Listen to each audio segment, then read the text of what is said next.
Hello all, welcome and welcome back to my YouTube channel. आज के इस video में हम हिंदी का गद्य साहित्य डॉक्टर रामचंद्र तिवारी की पुस्तक से प्रेमचंदोत्तर उपन्यास के आधुनिकता बोध वाले सेक्शन को से संबंधित प्रश्नों को करने वाले हैं। हमने पिछले वीडियो में कुछ रचनाकारों को देखा था आधुनिकता बोध से संबंधित कालखंड से, ठीक है। तो आज हम प्रारंभ कर रहे हैं महेंद्र भल्ला से। महेंद्र भल्ला का समय है 1933 से 2015। इनके कुछ उपन्यास हैं जो आधुनिकता बोध से संबंधित हैं। इसमें है एक पति के नोट्स, 1967 इसका प्रकाशन वर्ष है। दूसरी तरफ 1976 प्रकाशन वर्ष है। उड़ने से पेस्तर 1987 प्रकाशन वर्ष है। दो देश तीसरी उदासी ये एक साथ है, 1997 इसका प्रकाशन वर्ष है, ठीक है। संबंधित प्रश्न देख लेते हैं। महेंद्र भल्ला का वह कौन सा उपन्यास है जिसमें सेक्स के माध्यम से जीवन की ऊब और निरर्थकता को प्रकट किया गया है? ऑप्शन है दूसरी तरफ, ऑप्शन बी है एक पति के नोट्स, ऑप्शन सी है उड़ने से पेस्तर, ऑप्शन डी है दो देश और तीसरी उदासी। सही उत्तर होगा एक पति के नोट्स। अगला प्रश्न है, एक पति के नोट्स प्रकाशन वर्ष 1967 का कथानायक अपनी पत्नी की एक रास्ता से ऊब कर किसकी ओर आकर्षित होता है? ऑप्शन है सुषमा, ऑप्शन बी है संध्या, ऑप्शन सी है सीता, ऑप्शन डी है वनिता। सही उत्तर होगा एक पति के नोट्स में कथानायक अपनी पत्नी की एक रास्ता से ऊब कर संध्या की ओर आकर्षित होता है। संबंधित तथ्य देख लेते हैं। एक पति के नोट्स में कथानायक अपनी पत्नी सीता की एक रास्ता से बोर होकर अपने पड़ोसी की पत्नी संध्या की ओर बढ़ता है, उसे घर बुलाकर शारीरिक संबंध स्थापित करता है, किंतु यहाँ भी उसे कुछ नया अनुभूत नहीं होता है। इस प्रकार लेखक ने इस उपन्यास में सेक्स के माध्यम से आज के जीवन की ऊब और निरर्थकता को प्रकट किया है। अगला प्रश्न है, दूसरी तरफ उपन्यास में विलायत यानी इंग्लैंड गए कथानायक केवल को किन स्थितियों का सामना करना पड़ता है? ऑप्शन में है अत्यधिक सम्मान और धन का, ऑप्शन बी है गोरों की उपेक्षा और घृणा और तिरस्कार का, ऑप्शन सी है केवल सुख और सुविधा का, ऑप्शन डी है राजनीतिक सत्ता का। सही उत्तर होगा बी गोरों की उपेक्षा और घृणा और तिरस्कार का। संबंधित तथ्य देख लेते हैं। दूसरी तरफ उपन्यास का कथा संदर्भ नितांत मौलिक है। कथानायक केवल, ठीक है, कथानायक का नाम ही है केवल, जीविका की तलाश में विलायत जाता है। वहाँ के जीवन में शिष्टाचार, व्यवस्था, आत्मनिर्भरता आदि देखकर प्रभावित होता है, किंतु ऑफिसों, ट्रेनों, फैक्ट्रियों के यंत्रवत जीवन से ऊबता है, अपने को अकेला अनुभव करता है। यही नहीं, उसे गुरु की उपेक्षा, घृणा और तिरस्कार का भी शिकार होना पड़ता है। सब मिलाकर उपन्यास में विदेश में रहने वाले भारतीयों की संत्रस्त, उपेक्षित और घुटन भरी जिंदगी का सफल चित्रण किया गया है। इस दृष्टि से उपन्यास की विशेषता संदेह से परे है। अगला प्रश्न है, उड़ने से पेस्तर उपन्यास में केवल के भारत ना लौट पाने का मुख्य कारण क्या है? ऑप्शन है इंग्लैंड का रंगभेद उसे पसंद है, ऑप्शन बी है भारत में बेरोजगारी और भूख से मरने का आतंक है, ऑप्शन सी है उसकी पत्नी भारत नहीं आना चाहती है, ऑप्शन डी है वह वहाँ का नागरिक बन गया है। सही उत्तर होगा बेरोजगारी और भूख से मरने का आतंक भारत ना लौट पाने का मुख्य कारण है। संबंधित तथ्य देख लेते हैं। संबंधित तथ्य है उड़ने से पेस्तर इस उपन्यास में दूसरी तरफ के बाद की स्थिति का चित्रण है। दूसरी तरफ जो उपन्यास है उसके बाद की स्थिति का चित्रण है। इसमें कथानायक केवल 4 साल के इंग्लैंड प्रवास के बाद भारत लौटने का इरादा करता है, किंतु उसका इरादा निश्चय में नहीं बदल पाता। इंग्लैंड में वह रंगभेद से उपजे आतंक तथा यांत्रिक जीवन की ऊब से पीड़ित है, तो भारत लौटने पर बेरोजगारी और भूख से मरने की कल्पना उसे आतंकित करती है। इस द्वंद्व में उसे इंग्लैंड में रहना ही बेहतर प्रतीत होता है। उसे लगता है कि इंग्लैंड में रहकर रंगभेद के विरुद्ध संगठित संघर्ष ही उचित है। अनुभव पर आधारित होने के कारण कथानायक का द्वंद्व उपन्यास को विश्वसनीयता और विशिष्टता प्रदान करता है। अगला प्रश्न है, दो देश और तीसरी उदासी में केवल अपनी पत्नी सुषमा के साथ भारत क्यों लौट आता है? ऑप्शन है व्यापार करने के लिए, ऑप्शन बी है इंग्लैंड में नस्लवाद, अपमान और असुरक्षा से ऊब कर, ऑप्शन सी है पर्यटन के उद्देश्य से, ऑप्शन डी है माता पिता की सेवा के लिए। सही उत्तर होगा इंग्लैंड में नस्लवाद, अपमान और असुरक्षा से ऊब कर। अगला प्रश्न है, भारत लौटने पर केवल को यहाँ के लोग कैसे प्रतीत होते हैं?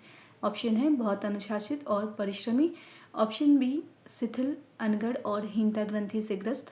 ऑप्शन सी है बहुत धनी और अहंकारी। ऑप्शन डी है विदेशी सभ्यता के अंधभक्त। सही उत्तर होगा शिथिल, अनगढ़ और हीनता ग्रंथि से ग्रस्त।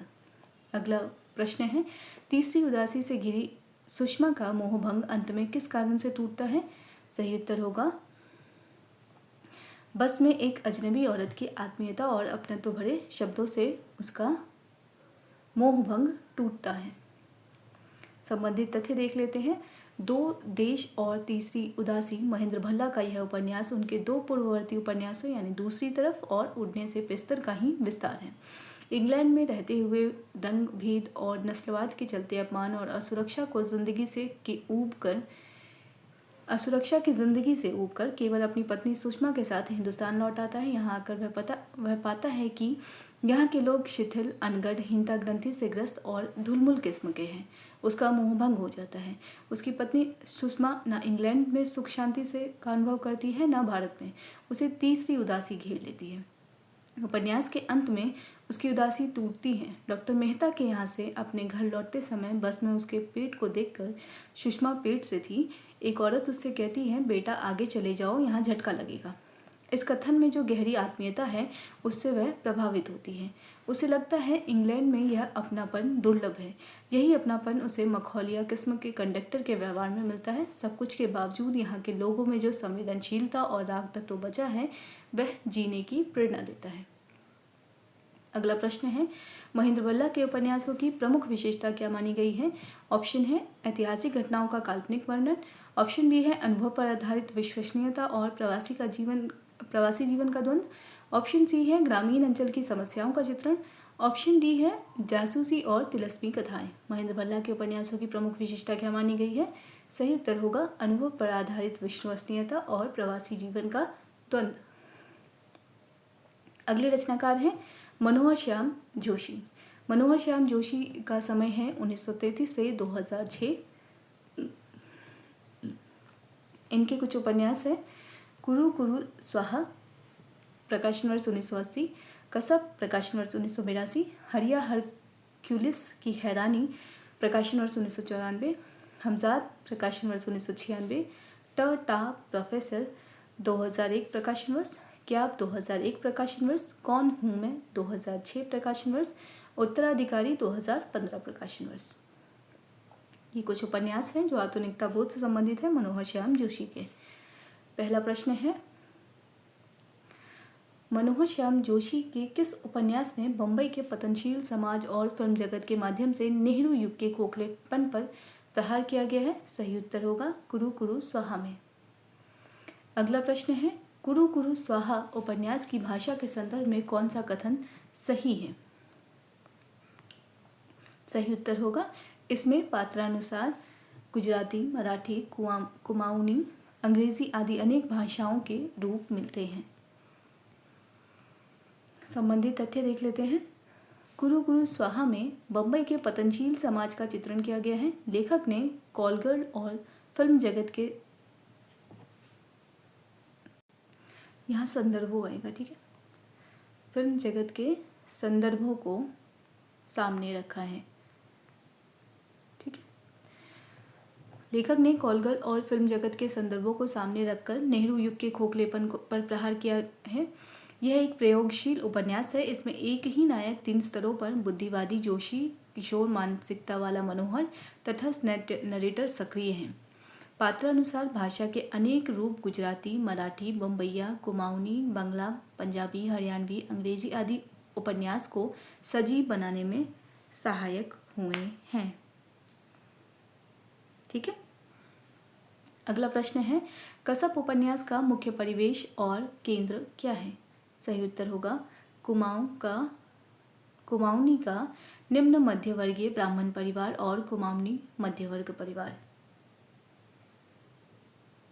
ठीक है, संबंधित तथ्य देख लेते हैं।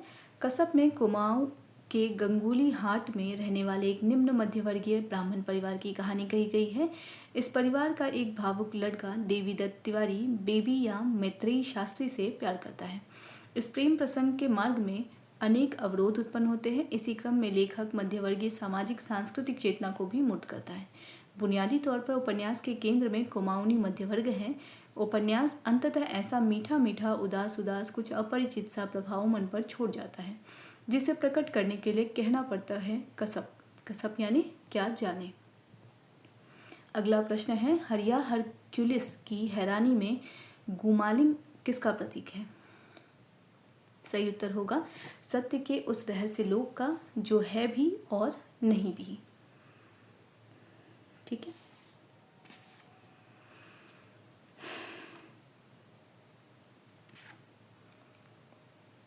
संबंधित तथ्य देख लेते हैं। हरिया हरकुलिस की हैरानी में जोशी जी ने उत्तर आधुनिक कथा शिल्प को विकसित किया है। हरिया के पिता गिरवान दत्त जंगलात में कैंप क्लर्क पद से तरक्की करते हुए जंगल के ठेकेदार और फिर हरमौर रियासत के दीवान बन जाते हैं और फिर उन्हें राय साहबी में भी मिल जाती हैं।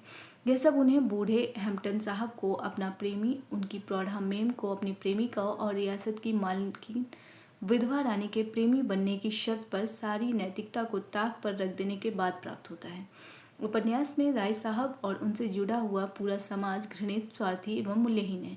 यह उत्तर आधुनिक समाज है जिसकी ना कोई प्रतिबद्धता है ना उद्देश्य। इस समाज के प्रतिरोध में खड़ा है हरिया। वह पागल है, मूड भले हो पतित नहीं है।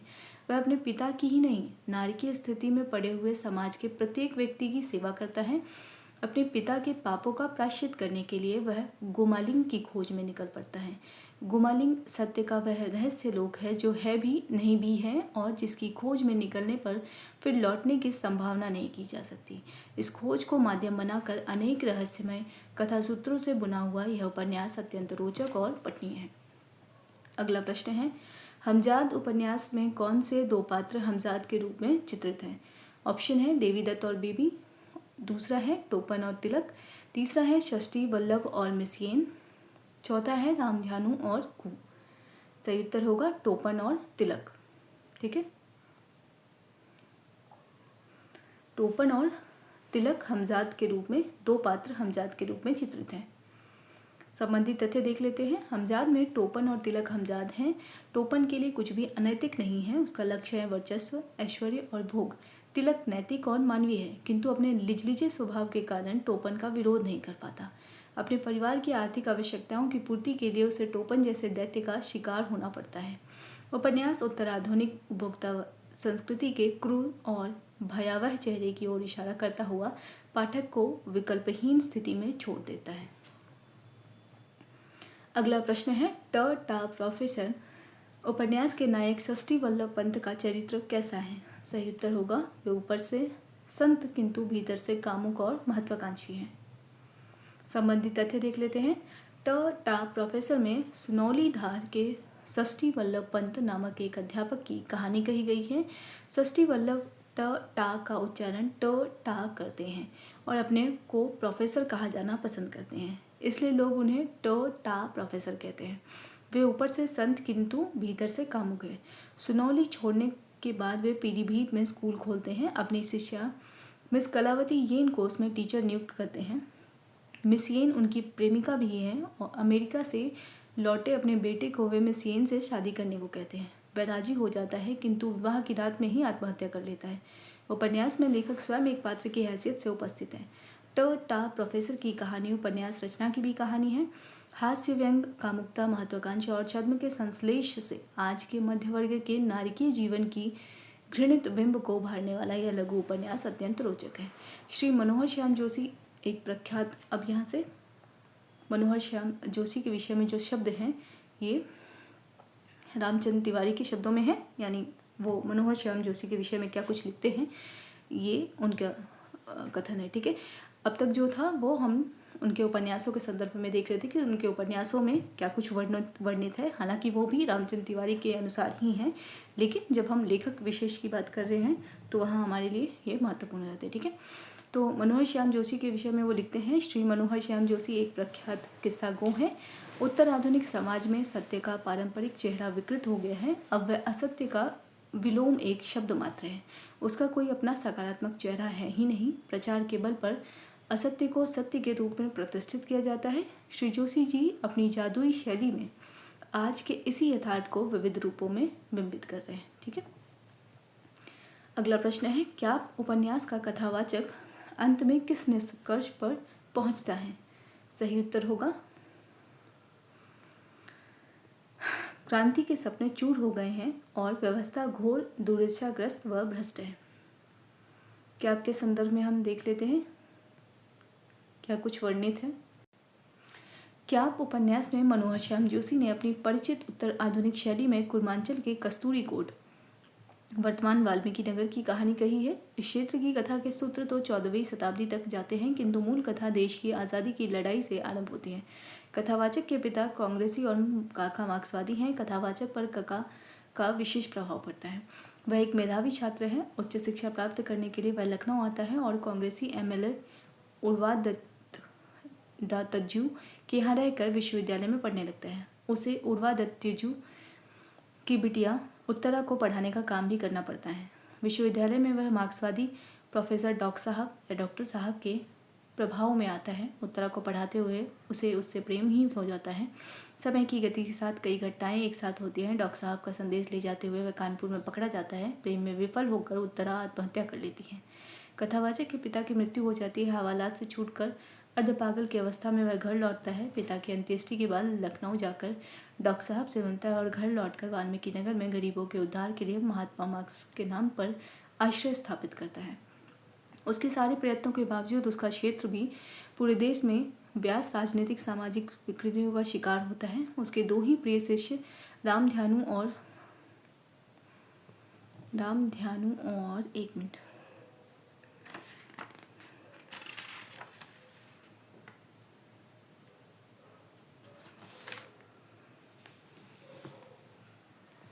और हरकू, ठीक है, रामध्यानु और हरकू अलग अलग दो माफिया गिरोह बना लेते हैं। कस्तूर कोट वाल्मीकि नगर की 3 तियां यानी ब्राह्मण, ड्रम और खसिया एक दूसरे के विरुद्ध संगठित होती हैं। ठीक है,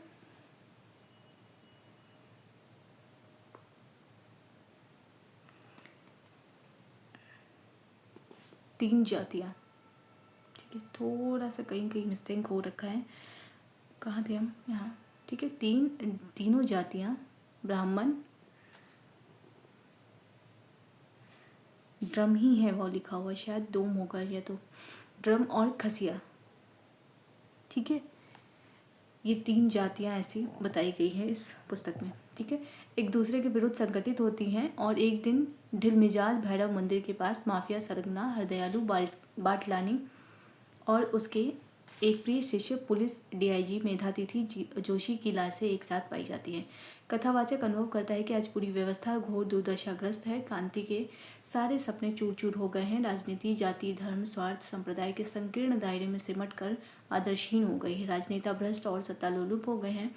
एकता मानवीयता और मूल्यवादिता की बात करने वाला पागल करार दे दिया जाता है। वह सोचता है कि क्या मार्क्स और लेनिन ने घोर त्याग और तप इसलिए किया था कि एक दिन रूसी कामरेड अपने ही देश को लूटे और अंतर्राष्ट्रीय मुद्रा कोष से मिली भीख को खुद ही हजम कर जाएं। उपन्यास का अंत करते हुए कथावाचक कहता है, आप कहेंगे कि यह कथा तो क्या जैसी है, अजीब बेमतलब हुई, धैर्य धन्य पाठकों, वही तो रोना है। ठीक है, तो हालांकि आप जब आप उपन्यास पढ़ेंगे तो शायद आप इसे बेहतर समझ पाएंगे। ये तो सिर्फ और सिर्फ एक विश्लेषण मात्र है, यानी कि संक्षेप में विश्लेषण है कि किस रूप में ये उपन्यास महत्वपूर्ण है आधुनिकता बोध के संदर्भ में। ठीक है, तो रामचंद्र तिवारी की दृष्टि से जो कुछ था वो यहाँ आपके सामने है। अगला प्रश्न है, कौन हूँ मैं? 2006 में प्रकाशन वर्ष हुआ है इसका। और उपन्यास किस ऐतिहासिक विवादित केस पर आधारित है? सही उत्तर होगा भुवाल सन्यासी केस।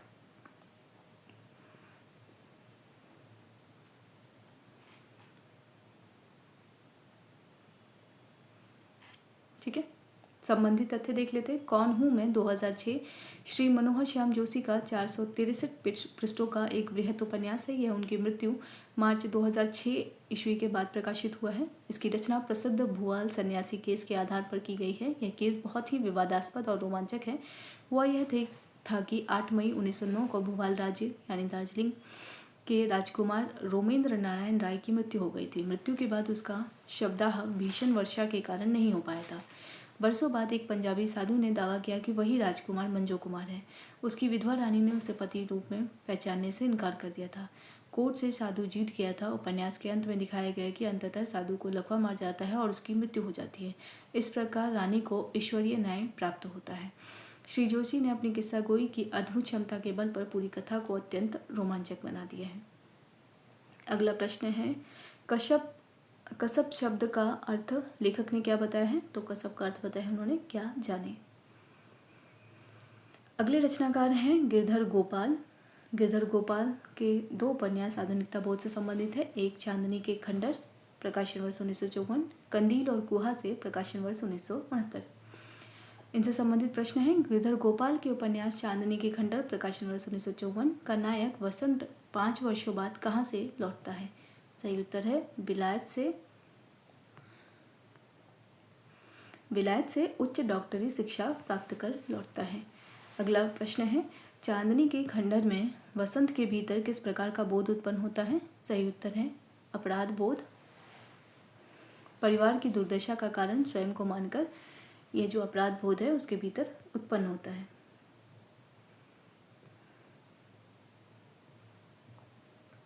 संबंधित तथ्य देख लेते हैं। चांदनी के खंडर में नायक वसंत 5 वर्षों बाद विलायत से डॉक्टरी की शिक्षा प्राप्त करके लौटता है। वह देखता है कि उसके परिवार ने यह 5 वर्ष घोर आर्थिक तंगी में बिताए हैं।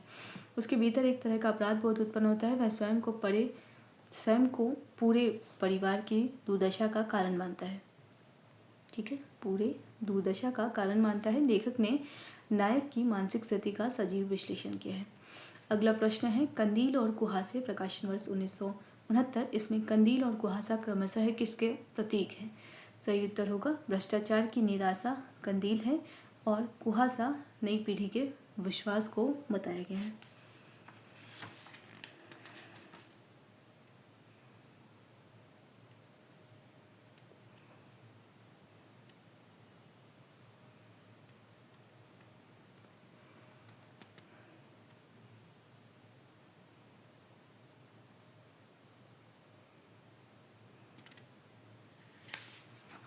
एक सेकेंड है।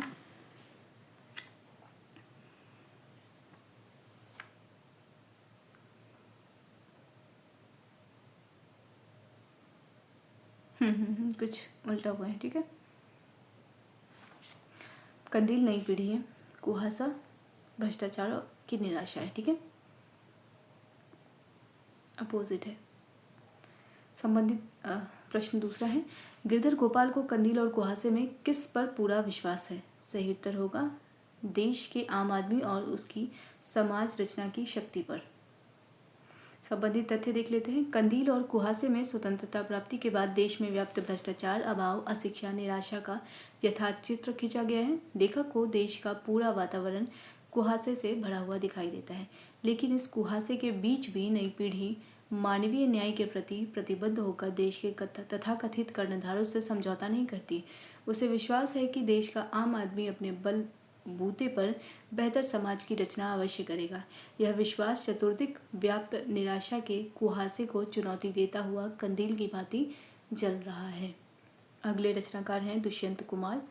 दुष्यंत कुमार का समय है 1933 से 1975। इनके 2 उपन्यास हैं आधुनिकता बोध से संबंधित, छोटे छोटे सवाल और आंगन में एक वृक्ष।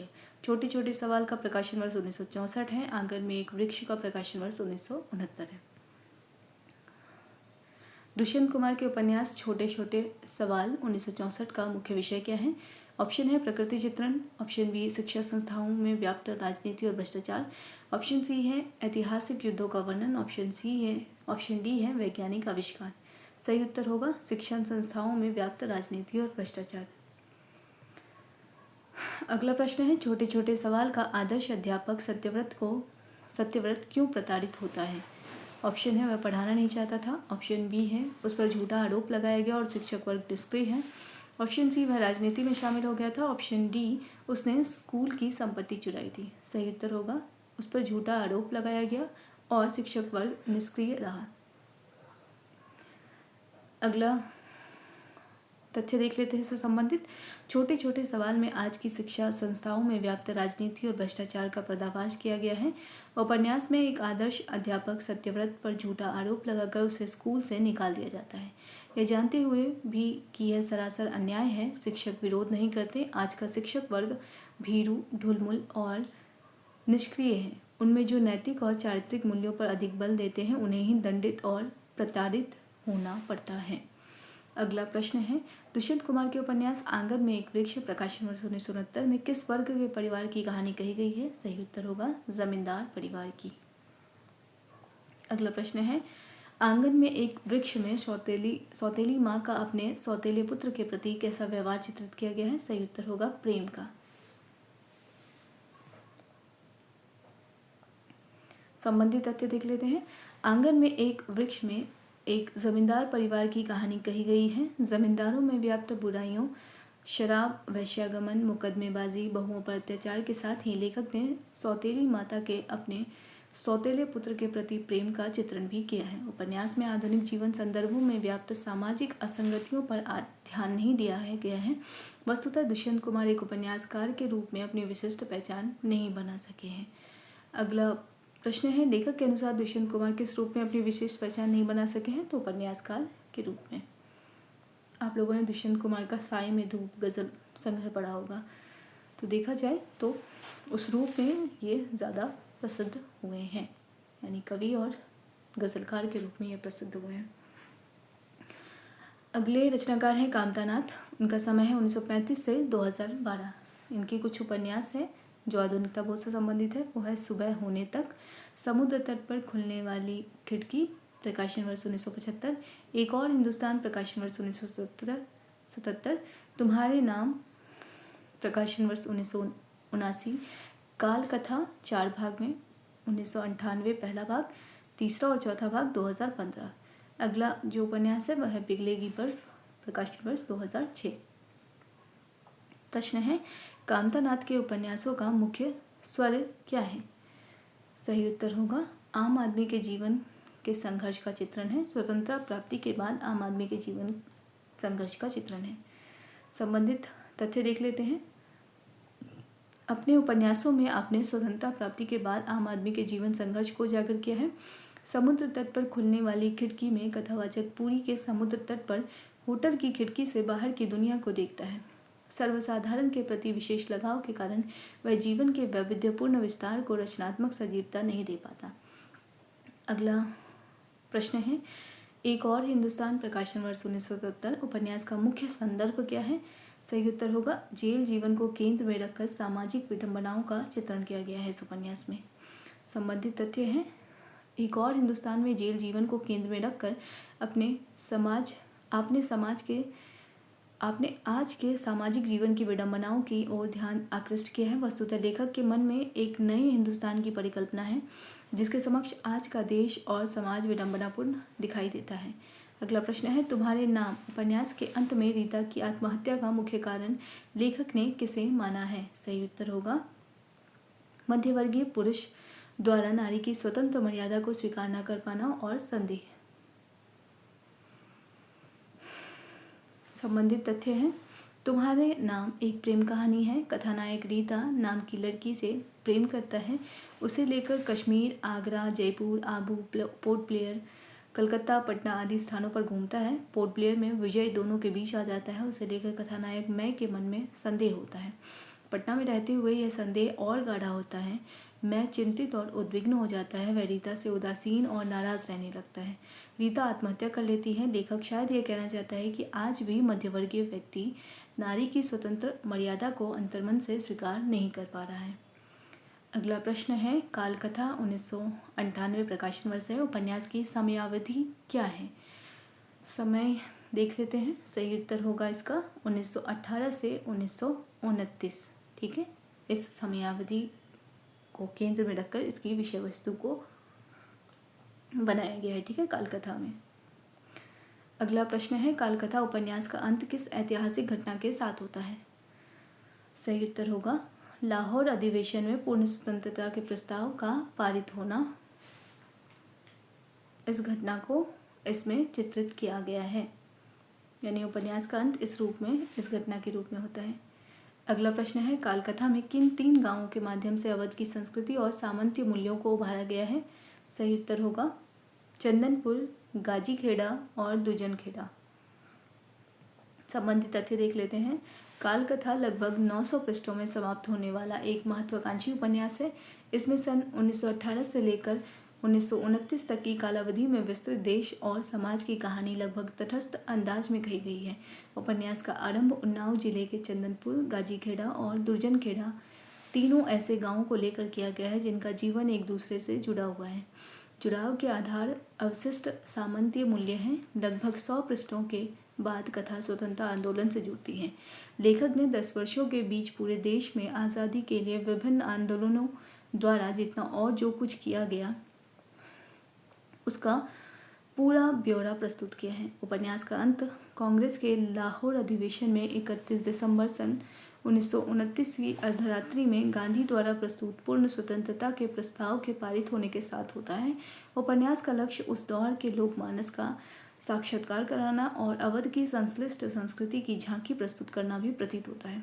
सब मिलाकर उपन्यास घटनाओं का ब्यौरा मात्र न होकर संपूर्ण सामाजिक चेतना का बिंब प्रस्तुत करता है। अगला प्रश्न है, पिघलेगी बर्फ प्रकाशन वर्ष 2006 में कथानायक किन देशों स्थानों की यात्रा करता है? सही उत्तर होगा लाहौर, बर्मा, मलाया और तिब्बत। अगला प्रश्न है, पिघलेगी बर्फ उपन्यास के माध्यम से लेखक तिब्बत के बारे में क्या संदेश देता है? तिब्बत अपनी मूल्यवान सांस्कृतिक धरोहर को खोता जा रहा है। पिघलेगी बर्फ उपन्यास में इसी को चित्रित किया गया है। संबंधित तथ्य देख लेते हैं। पिघलेगी बर्फ में एक ऐसे व्यक्ति की कथा कही गई है जिसे परिस्थितियों से विवश होकर लाहौर, बर्मा, मलाया तथा तिब्बत की यात्रा करनी पड़ती है। तिब्बत में वह एक युवती के प्रेम में पड़कर कई वर्षों तक रह जाता है। वहाँ वह अनुभव करता है कि तिब्बत अपनी संस्कृति के मूल्यवान धरोहरों को खोता जा रहा है। अपने देश में लौटने पर वह एक ऐसी व्यवस्था के रूबरू होता है जो पूर्णतः भ्रष्ट हो चुकी है। संभवतः लेखक यह कहना चाहता है कि प्रयत्न करने पर भी मनुष्य परिस्थितियों से ऊपर नहीं उठ पाता। कामतानाथ में समझ और प्रतिभा, हालांकि अब ये रचनाकार से संबंधित है। कामतानाथ में समझ और प्रतिभा दोनों हैं। भविष्य में उपन्यास रचना के क्षेत्र में उनसे अनेक संभावनाएं हैं। ठीक है, तो यहाँ तक था आपका कामतानाथ से संबंधित उपन्यासों के प्रश्न। अगले रचनाकार है भीमसेन त्यागी। भीमसेन त्यागी से संबंधित प्रश्नों को हम अगले वीडियो में कवर करेंगे। फिलहाल इस वीडियो को यहीं पे एंड करते हैं। वीडियो को एंड तक देखने के लिए थैंक यू सो मच।